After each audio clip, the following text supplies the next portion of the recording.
আসসালামু আলাইকুম, Muskan cooking studio. আজকে আপনাদের তৈরি করে দেখাবো বটবটি ভর্তা।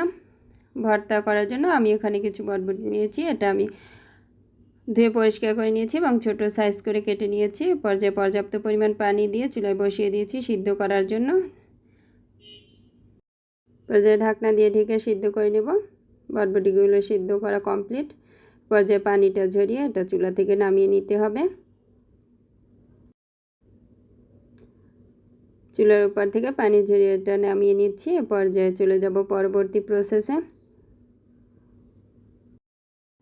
তো আমি চুলায় একটা প্যান বসিয়ে দিয়েছি। এতে দিয়েছি কিছুটা সরিষার তেল, 5টা শুকনো মরিচ, একটা রসুন, এটা খোসা ছাড়িয়ে নিয়েছি। দিয়েছি কিছু 1.5 কাপের মতো পেঁয়াজ কুচি। পেঁয়াজটা অবশ্যই মিহি করে কুচি করে নিতে হবে। তো এই পর্যায়ে সবগুলো উপকরণ একটু খুব ভালো করে ভেজে নিতে হবে।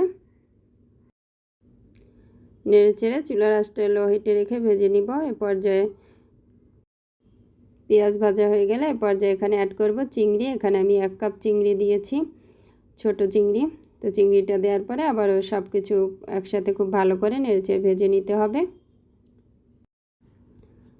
চিংড়িটা সহ সব কিছু একসাথে খুব ভালো করে ভেজে নিয়েছি। এ পর্যায়ে আমি যে আগে থেকে সিদ্ধ করে রেখেছি বটবটি, এটা একটা সাইড থেকে দিয়ে দিব এবং এটাও এর সাথে একটু নেড়েচেড়ে ভেজে নিতে হবে, যাতে এর থেকে যে এক্সট্রা পানিটা আছে এটা শুকিয়ে যায় এজন্য।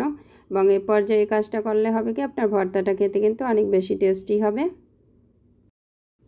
সবগুলো উপকরণ একসাথে ভেজে নেওয়া কমপ্লিট। এরপর যেটা চুলা থেকে নামিয়ে নিব এবং খানিকটা ঠান্ডা করে এটা ভর্তা তৈরি করে নিতে হবে। তো ফিরে আসছি ভর্তাটা তৈরি করে নিয়ে।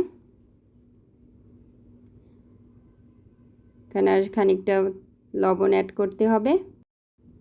ফাইনালি বটবটি ভর্তা তৈরি। খেতে অসাধারণ হয়েছে। গরম গরম ভাতের সাথে পরিবেশন করবেন। ভিডিও ভালো লাগলে অবশ্যই চ্যানেলটি সাবস্ক্রাইব করতে ভুলবেন না, লাইক দিবেন এবং অল বাটনে প্রেস করলে সবার আগে আমি যে কোনো ভিডিও আপলোড করলে তার নোটিফিকেশন পেয়ে যাবেন। আজকে মতো বিদায় নিচ্ছি। আল্লাহ হাফেজ।